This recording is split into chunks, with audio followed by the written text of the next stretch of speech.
Fala pessoal, tudo tranquilo? Hoje a gente vai começar então os estudos relacionados aqui às fontes de energia. Eu vou dividir essa aula em duas partes, galera. Uma primeira aula, que é essa que a gente está aqui, falando então aí sobre fontes renováveis e fontes não renováveis, entendendo a diferença entre cada uma delas, as dificuldades relacionadas à transferência, o abandono das fontes não renováveis e o aumento do uso das fontes renováveis, e uma segunda aula onde a gente vai trabalhar então a matriz energética e focar um pouco em matriz energética brasileira, fazendo aí a distinção entre matriz energética, matriz elétrica, que vão ser assuntos aí da nossa próxima aula, ok? Então, pessoal, agora aqui comigo, né, eu queria iniciar essa aula fazendo aqui então a distinção entre fontes renováveis e fontes não renováveis. Beleza? Ah, Alessandro, mas isso é bastante óbvio. Mais ou menos, pessoal. Porque quando a gente olha para as fontes não renováveis, né, pode parecer na nossa cabeça, a fonte não renovável é aquela que eu uso e o planeta Terra não consegue recuperar, não consegue devolver. Né? É mais ou menos, tá, pessoal? Quando a gente olha para as fontes não renováveis, a gente tem que pensar que a gente está falando que ela não se renova dentro do que a gente chama de escala de tempo histórica. Então, o ser humano ele descobriu e passou a usar de maneira muito intensa o petróleo. É a partir aí da segunda revolução industrial, certo? Então já tem aula sobre isso, vocês já viram isso, certo? Então a gente começou a utilizar essa fonte de energia ali em meados, né, do século XIX. E a gente já discute hoje, início do século XXI, né, aí as primeiras décadas do século XXI, a gente já discute a questão do fim do petróleo. A gente já tem aí algumas discussões relacionadas, por exemplo, alguns estudos que apontam que o petróleo vai durar aí mais 50 anos aproximadamente, se mantiverem as taxas de utilização de hoje, certo? E se não descobrir mais nenhuma reserva, nenhuma jazida muito expressiva, ok? Então, com isso, a gente já tem um debate, a gente começou a utilizar esse recurso há aproximadamente aí há pouco mais de 200 anos, por volta de 200, nem chega a 200 anos, beleza? E no final das contas, a gente já está discutindo esse recurso sendo exaurido, ok? Então tomem cuidado com isso. O planeta Terra, ele produz o petróleo naturalmente, assim como ele produz os demais hidrocarbonetos, como o carvão mineral e o gás.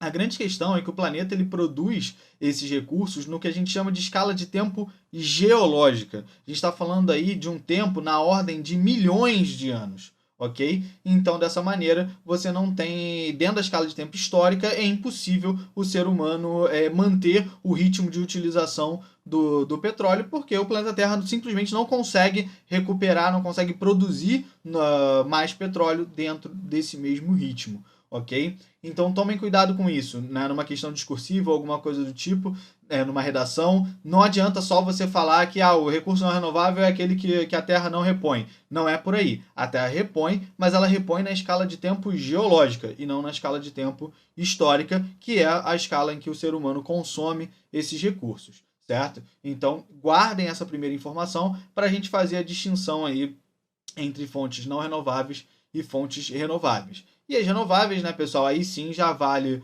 o óbvio, beleza?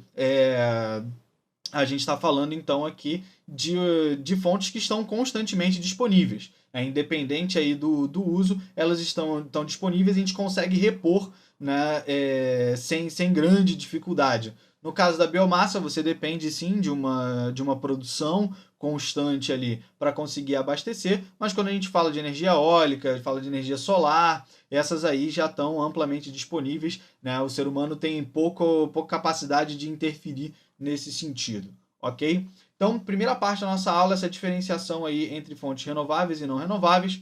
Fechado isso, a gente parte então para as fontes específicas dentro de cada uma. E é sempre bom a gente começar com as fontes não renováveis, e a principal delas, sem dúvida aqui, é o que compõe aí o que a gente chama de hidrocarbonetos. Né? Os hidrocarbonetos, então, são compostos pelo carvão mineral, pelo petróleo e pelo gás natural. Então, quando a gente fala desses três elementos, a gente está falando de três elementos que são formados a partir da decomposição de matéria orgânica sob pressão. Então, no geral, o que você vai ter um conjunto de matéria orgânica, a gente já vai falar um pouquinho da diferença em relação à formação do petróleo e carvão mineral, certo? Mas, no geral, você vai ter a matéria orgânica sendo soterrada por uma grande camada de sedimentos. Esses sedimentos vão exercer enorme pressão e temperatura sobre essa matéria orgânica, e assim essa matéria orgânica ela se transforma, melhor dizendo, nos hidrocarbonetos. O princípio básico é o mesmo, pessoal. O que vai diferenciar o carvão mineral do petróleo? O local aonde esses sedimentos são depositados. Se esses sedimentos forem depositados em ambientes continentais, em ambientes terrestres, você vai ter então aí a formação do carvão mineral. Então, quando essa matéria orgânica, normalmente aí são florestas pré-históricas, né, que foram soterradas ao longo das eras geológicas, esse material em ambiente seco, em ambiente continental, em ambiente terrestre, esse material ele vai dar origem ao carvão mineral. Quando esse processo de compactação da matéria orgânica ocorre em ambiente aquático, principalmente aí no assoalho oceânico, no fundo dos oceanos, aí sim a gente vai ter a formação do petróleo, ok? Ah, Alessandro, mas pô, no Oriente Médio, por exemplo, você tem petróleo próximo da superfície. Na Venezuela, o petróleo é próximo da superfície. No Texas, nos Estados Unidos, o petróleo ele está na superfície. Sim, galera, hoje essas regiões elas estão acima do nível médio do mar, mas em algum momento da história geológica do nosso planeta, essas regiões estiveram submersas, ok? Então, cuidado com isso. No caso brasileiro, o nosso petróleo ele é majoritariamente offshore. Né? Esse termo offshore ele significa que o petróleo ele é obtido fora da plataforma continental, no oceano, beleza? Então, atentem-se a isso. Quando vocês ouvirem aí esse termo offshore, é porque o petróleo não é encontrado dentro do nosso território, é encontrado lá nas águas oceânicas, beleza? Então, cuidado com isso. Então, vamos lá, pessoal. E aí o gás natural, Alessandro? O gás natural, ele se forma normalmente em conjunto com os dois, tá, pessoal? Ele se forma ali, em geral, tanto no mesmo processo do carvão mineral, quanto no petróleo. É interessante a gente até analisar que o gás natural, durante muito tempo, ele foi considerado como um empecilho, como um entrave para o processo de prospecção do petróleo. Porque a gente sabe, né, o nome indica, né, um gás sob pressão altamente inflamável. Então, os riscos envolvendo o processo de prospecção do gás eles eram muito grandes. Qualquer fagulha, qualquer falha ali no sistema poderia fazer com que o gás entrasse em ignição e causasse uma explosão e muito prejuízo. Então, durante muito tempo, o gás natural ele foi retirado das reservas e queimado nas próprias plataformas, né? Queimado para a atmosfera, para você tirar aquele gás e aí diminuir os riscos da prospecção do petróleo. Hoje em dia, né, isso já não é mais utilizado, a gente já tem aí o uso econômico do gás natural, ele se deve principalmente ao encarecimento do preço do petróleo, certo? Então a gente tem que tomar cuidado, tem que ficar atento a isso. O gás natural, durante um tempo, ele foi considerado como um problema, ele foi queimado durante o processo de prospecção, mas hoje em dia ele é fortemente utilizado. Nós temos principalmente esse uso vinculado aí, aqui no Rio de Janeiro, por exemplo, aos carros movidos a GNV, o gás natural veicular. Então você tem aí esse uso, que inclusive, interessante a gente destacar, que ele é menos poluente. Então, aqui no Rio de Janeiro, por exemplo, os carros que fazem a conversão para rodar com o GNV têm 70% de desconto no IPVA. Então isso é bastante interessante, além dele ter um rendimento maior do que a gasolina. Tanto que é muito comum a gente ver aí em carros de praça, né, que são como são conhecidos, Uber, táxi, 99, essas coisas. A maioria desses carros usam o GNV porque financeiramente vale mais a pena. Ele custa bem menos do que a gasolina ou o etanol e ele ainda rende mais. Né? Então ele é interessante nesse sentido. O problema é que normalmente você tem ali aquela conversão do carro, isso daí é uma outra questão. Mas, no geral, ele é um recurso, ele é uma alternativa bastante interessante aí ao petróleo. Continua sendo um problema, ele continua sendo uma fonte não renovável, mas ele sendo menos poluente do que o petróleo já é um ponto positivo, certo? Além de reduzir também a pressão sobre o preço do petróleo. Então, se você tem carros movidos a gás natural, esses carros não estão consumindo gasolina. Então, no geral, você tem aí uma tendência à redução do preço da gasolina por conta de uma redução da demanda, certo? Então, atenção a isso. Então, fechando aqui essa parte dos hidrocarbonetos, passando rapidinho, o carvão mineral a gente já viu, ele é formado em áreas continentais, ele foi predominante na primeira revolução industrial, ele foi a principal fonte de energia na primeira revolução industrial, sendo substituído pelo petróleo a partir da segunda, e ele é também, dentre os 3 hidrocarbonetos, ele é aquele que é mais poluente, é o pior deles para ser utilizado do ponto de vista ambiental. Então ele vai causar, ele tem uma emissão de gases do efeito estufa bem pior, ok? Bem mais elevada. Então, de todos eles, o menos preferível, digamos assim, para ser utilizado é o carvão mineral. A gente tem até uma discussão interessante relacionada ao avanço da poluição, da participação na poluição global da China, não só pelo seu enorme crescimento econômico nas últimas décadas, mas também porque uma das suas principais fontes de energia é o carvão mineral. Infelizmente, é o carvão mineral. Então, nessa corrida, né, pelo desenvolvimento econômico, a China vem se tornando já é hoje o maior poluidor do planeta ao lado dos Estados Unidos. Ok? Os dois com forte participação dos combustíveis fósseis na sua matriz energética, que é assunto da nossa próxima aula. Beleza? Então vamos lá. O petróleo, ele é formado em áreas oceânicas, como a gente já comentou, saltou, né, para a principal fonte de energia a partir da segunda revolução industrial e se mantém até hoje. E tem aí ele tem um agravante, um maior dificultador para conseguir largar o petróleo, é que ele não serve só para fazer energia. Né? O petróleo está envolvido numa indústria petroquímica que é muito ampla, está fortemente ligada aí à produção dos plásticos, que hoje são absolutamente fundamentais para diversos ramos da indústria. O petróleo também é matéria-prima para a fabricação do piche, que depois vai ser utilizado para a formação do asfalto. Então você tem, e óbvio, os combustíveis, certo? Então você tem aí uma enorme gama de utilidades, de aplicações na indústria relacionadas ao petróleo. Então isso também é outro fator que dificulta muito a gente conseguir definitivamente largar essa fonte de energia, certo?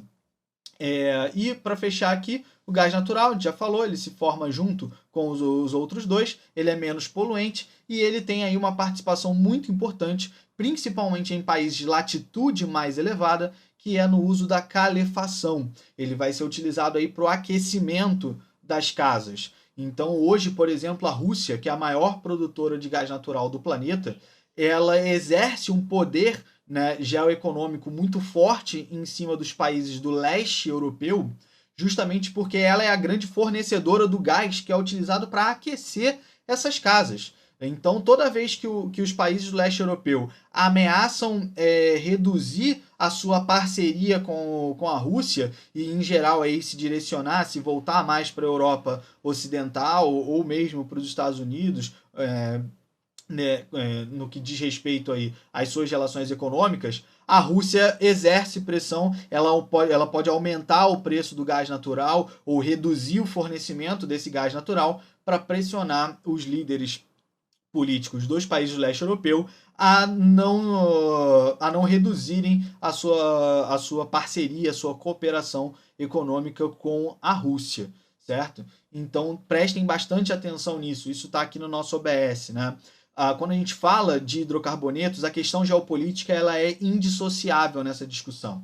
Nós temos que estar atentos a toda essa relação da disputa pelo controle dos territórios em relação à disponibilidade desses recursos, porque são recursos muito valiosos e extremamente mal distribuídos no planeta. Beleza? Então o Oriente Médio, como eu coloquei aqui para vocês, ele atualmente representa cerca de 70% das reservas conhecidas de petróleo no mundo. Então é natural que aquela região ela sofra muita interferência externa, muita interferência das potências internacionais que se preocupam em manter o fornecimento de petróleo para suas necessidades, principalmente aí industriais, certo? Então, atenção a isso. Hoje em dia isso já está bem reduzido, tá? Embora o Oriente Médio ainda tenha uma participação nas reservas, ele já não tem mais uma participação igual na produção de petróleo no mundo, certo? Essa produção ela já caiu aí para menos de 40% hoje. Então nós tivemos outras áreas do mundo. O Canadá surgiu aí como um concorrente muito importante com o petróleo à base do xisto betuminoso, certo? Então nós tivemos aí uma redução da participação do Oriente Médio na produção de petróleo global, mas eles ainda têm reservas que são muito expressivas, né? O maior representante disso, sem sombra de dúvidas, é a Arábia Saudita, ok?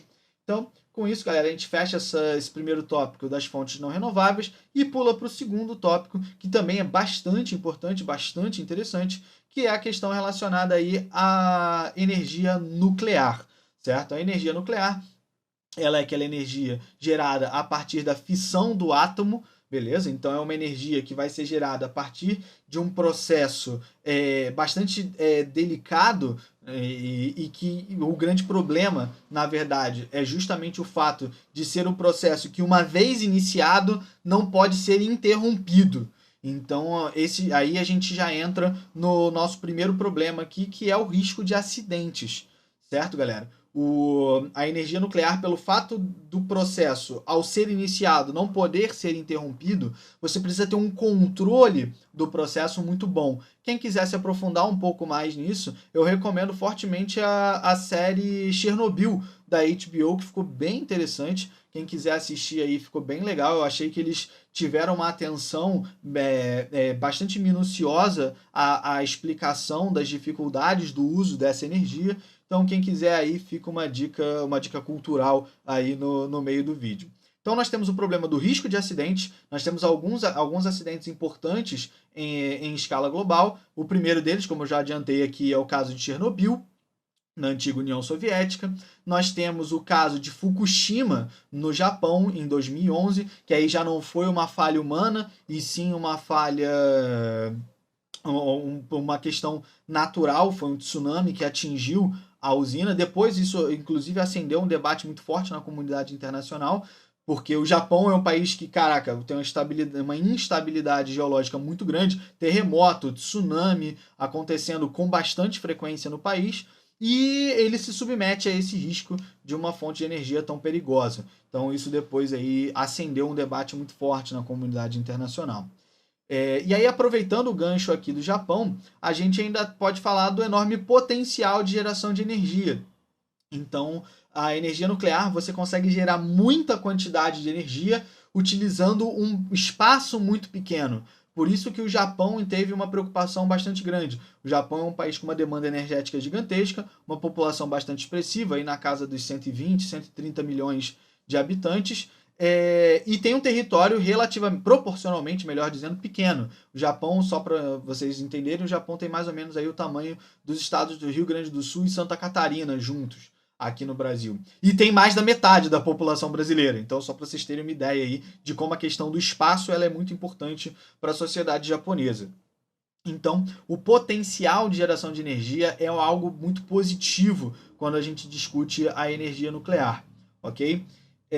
O outro ponto importante aqui para a gente é o fato de ser considerado uma fonte limpa, né? Eu já coloquei aqui para vocês, entre aspas, essa questão da fonte limpa. Ela é considerada limpa porque você não tem emissão de gases poluentes durante o processo de geração da energia. Ali, o processo de fissão do átomo e tudo mais não gera nenhuma emissão de poluentes. O problema, galera, é que uma vez que esse processo, né, essa energia vá diminuindo, aquela placa, né, eles chamam de pastilha, né, aquela pastilha de urânio, ela já não serve mais para geração de energia, mas ela continua emitindo radioatividade depois. Isso gera o que a gente chama de lixo tóxico, né? Então você precisa aí encontrar uma destinação para esse lixo, o que é um grande problema em escala global. Então, países que têm aí uma participação da energia nuclear muito expressiva na sua matriz energética e enfrentam dificuldades aí para a destinação desse lixo. Então você tem aí o caso da França, o caso da Alemanha, o caso do Japão, que são países aí que têm uma grande participação, tem aí que se virar para conseguir dar a destinação correta. No caso brasileiro, como a participação da energia é muito pequena, as usinas, o conjunto de usinas de Angra dos Reis, ainda não gerou lixo tóxico para fora da usina. Está tudo guardado no que a gente chama de piscinas. As piscinas, elas são um ambiente onde as pastilhas que já não geram mais energia são armazenadas dentro da usina. Então as usinas de Angra ainda não, como a nossa produção ela é bastante pequena, aqui no caso do Brasil a usina ela está muito mais, a geração de energia nuclear ela está muito mais vinculada ao desenvolvimento de tecnologia do que necessariamente uma necessidade. A gente vai falar mais para frente, o Brasil é uma referência no que diz respeito aí ao uso de fontes renováveis, notadamente a hidrelétrica, então a gente não tem grande dependência da energia nuclear. Foi muito mais um projeto de demonstração de capacidade do que necessariamente do que necessidade energética. E aí a gente entra no último tópico, que é a questão do uso dual, né? Esse paradoxo, né, relacionado ao uso da energia, porque você tem um enorme potencial de gerar muita energia com pouco espaço, né, sem emitir poluentes durante o processo de geração de energia, mas a mesma tecnologia que é utilizada para gerar energia também pode ser utilizada para a fabricação de bombas, ok? Então, isso gera um debate muito complexo na comunidade internacional, porque ao mesmo tempo em que você não pode limitar o desenvolvimento tecnológico de um país a partir da proibição do desenvolvimento de tecnologia nuclear, fica sempre aquela preocupação na comunidade internacional com o fato daquele país estar podendo desenvolver paralelamente ao seu projeto energético um projeto bélico, um projeto de produção de armas. Então a gente sabe, né, nós temos aí o caso de Hiroshima e Nagasaki, que ficam aí na memória da comunidade internacional, o risco que as bombas atômicas representam para a humanidade. E todo a própria lógica, né, do equilíbrio do terror que marcou aí o período da Guerra Fria. Então, galera, aqui eu passei rapidinho por essa questão da energia nuclear. Espero que tenha ficado claro aí para vocês. A gente fecha então aqui essa primeira parte, debatendo as fontes não renováveis, e agora a gente parte para as fontes renováveis, ok? Então, a primeira delas e mais importante, principalmente no cenário nacional, é a energia hidrelétrica. A energia hidrelétrica ela tem uma enorme vantagem, beleza? Porque ela não tem basicamente nenhum tipo de impacto de geração de poluentes durante o processo de geração de energia. Então ela é considerada uma fonte muito limpa, certo? Mas a gente tem aqui, mas não dá para dizer que ela não tem nenhum impacto ambiental. A gente tem que tomar bastante cuidado com isso. A usina hidrelétrica ela gera sim impactos ambientais, como por exemplo a alteração do microclima, a partir aí da mudança no espelho d'água. Então, para você fazer uma usina nuclear, você precisa fazer um lago muito grande. E esse lago ele vai aumentar a superfície de contato da água com o ar, aumentando a evaporação. Se você tem mais evaporação, consequentemente você tem mais chuva. Então, a tendência aí dessa alteração no microclima ao se gerar uma usina nuclear, principalmente as de grande porte. Nós temos um impacto óbvio na fauna e na flora. Aí, naturalmente, toda a área alagada, você vai ter aí que realizar o processo de desmatamento e, consequentemente, aí, remoção também dos animais daquela região. Então, você tem um impacto imediato nesse sentido. É curioso, né? Até um paradoxo nesse sentido, porque você precisa fazer o desmatamento. Porque se você não desmatar a área que for ficar alagada, que for ser coberta pelo lago, você causa outro impacto, que é o que a gente chama aqui de eutrofização. A eutrofização ela corresponde à decomposição da matéria orgânica debaixo d'água. E aí você tem uma série de impactos, como, por exemplo, a alteração do pH da água, que vai impactar a vida aquática. Você tem também, por exemplo, um aumento da proliferação de mosquitos na região, por conta dessa decomposição da matéria orgânica embaixo d'água. Então, a eutrofização ela você pode incorrer nesse impacto caso a instalação da usina não seja feita de forma correta, certo? E por último aqui, né, e não menos importante, nós temos a remoção da população ribeirinha. Então a população ribeirinha é aquela população que vive nas margens dos rios, e essa população, então, obviamente, né, com a confecção do lago, a margem do rio, ela cresce muito, então você tende aí a ter que essa população precisa, normalmente são populações tradicionais, que vivem naquela região há muito tempo, tem o seu modo de vida vinculado ao rio, e aí você tem uma perda social, cultural, bastante importante, que não pode ser desprezada. Então não dá para dizer, espero que depois disso a gente fique claro para vocês aí que não dá para dizer que a usina nuclear, a usina hidrelétrica, ela não gera nenhum impacto. Ela gera impactos, mas não é do ponto de vista para o aquecimento global ou coisas do tipo, certo? E aí, por que ela é tão interessante, né? Porque você tem um baixo custo de operação. Então, a partir do momento em que você instala a usina, ela está construída bonitinha, as turbinas, a barragem, tudo ali, as linhas de transmissão, o custo de operação dessa usina, então o custo por quilowatt gerado, ele é muito baixo, beleza? Então é uma energia barata nesse sentido. O grande dificuldade, o grande desafio é justamente a implantação, a instalação da usina. Essa sim tem um custo muito alto, então a gente precisa ficar atento com isso. Então você faz um aporte de capital muito grande inicialmente para desenvolver aquela fonte de energia, mas depois você vai recuperando até rapidamente esse investimento, porque o custo de operação ele é consideravelmente baixo, ok? Então guardem essa informação. Nosso segundo tópico aqui, galera, é a biomassa, né, onde você tem até invertir aqui no quadro, né, o principal tópico aqui é a biomassa, que vai estar aí fortemente vinculada aos biocombustíveis. O mais expressivo deles, sem sombra de dúvidas, é o etanol. Hoje muito forte aí na redução, principalmente aqui no Brasil.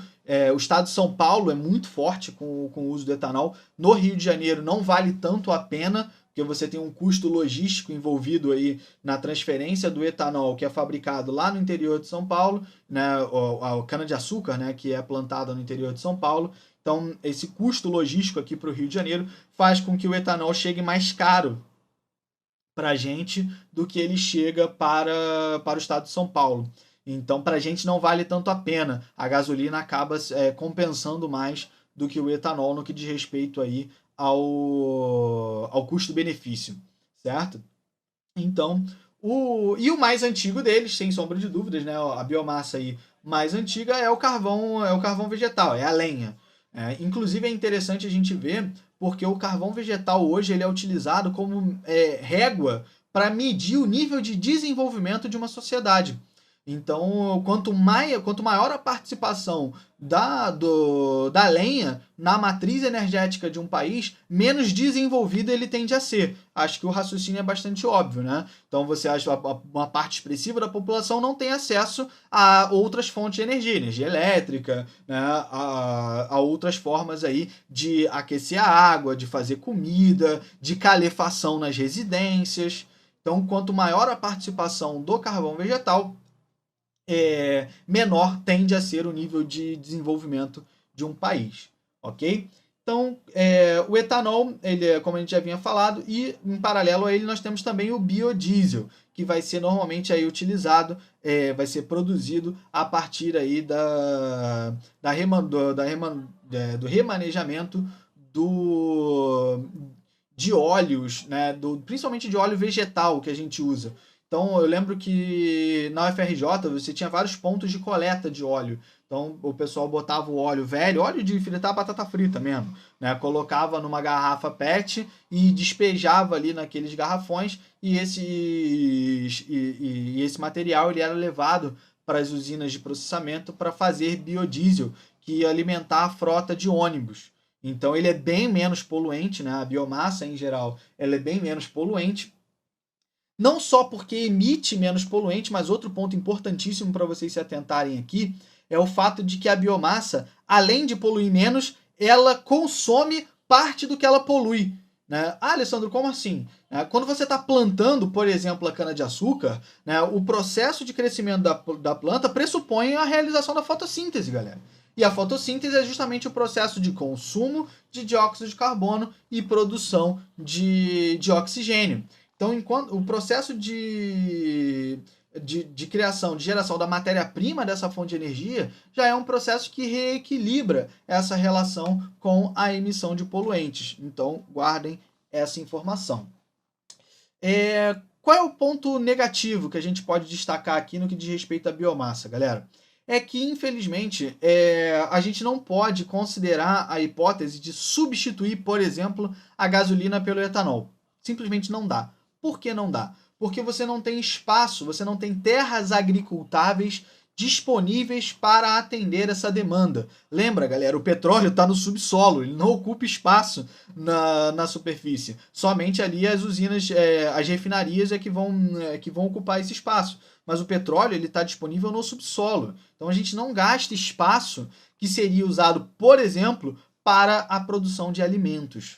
Então o grande aspecto negativo da biomassa, sem sombra de dúvidas, é aí a questão relacionada à disputa por espaço com produção de alimentos. Então pensem comigo, se o etanol está muito valorizado, está muito caro, né, a tendência é que os produtores, né, os donos de terras agricultáveis, tendam a direcionar a sua produção para a cana-de-açúcar, que é a matéria-prima do etanol, e deixem de, por exemplo, plantar arroz, feijão, tomate, batata, cebola, as coisas que a gente come. Né? Então, embora não seja uma relação direta, mas indiretamente, o aumento da produção de biocombustíveis pode gerar o impacto do encarecimento do custo de alimentos. Não porque a gente vai usar os alimentos para fazer o biocombustível, até porque a cana-de-açúcar não é base da nossa dieta. Mas no caso dos Estados Unidos, por exemplo, onde eles fabricam o etanol majoritariamente a partir do milho, aí sim você tem um impacto importante na dieta básica da população. Então, atentem-se a isso, tá, pessoal?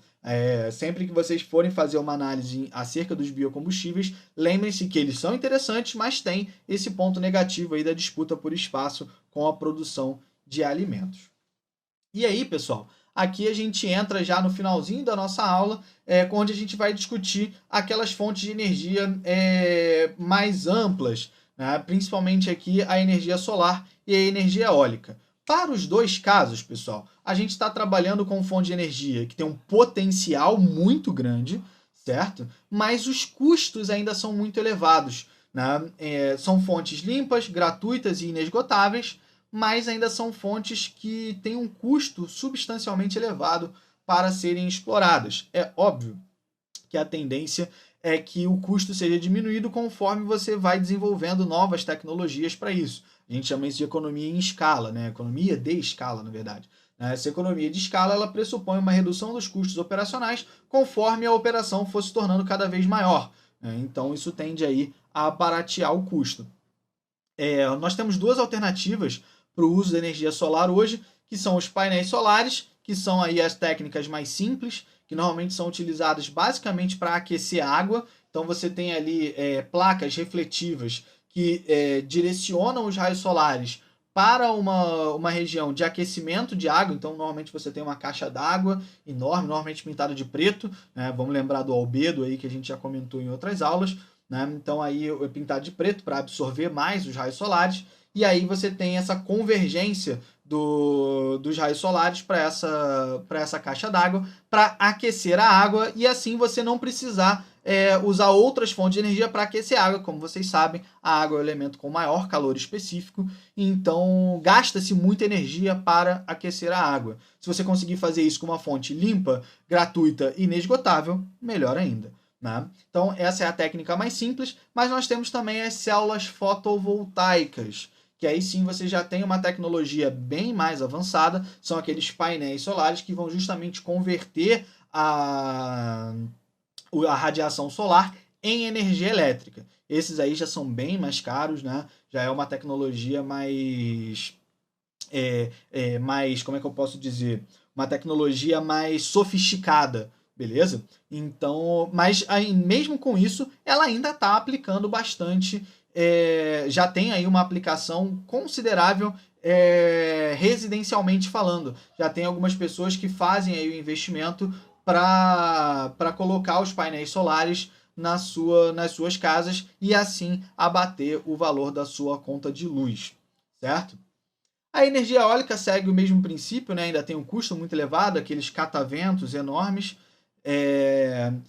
Também é uma energia limpa, gratuita e inesgotável. Tem até um impacto, não dá para dizer que não tem, é um impacto na migração dos pássaros e principalmente aí a poluição sonora. Todo mundo, quando criança, já brincou com o graveto passando assim no vento rápido e sabe que faz aquele barulho. Agora imagina uma pá de quase 30 metros de comprimento. Sim, galera, cada pá daquelas turbinas eólicas tem 30 metros de comprimento aproximadamente.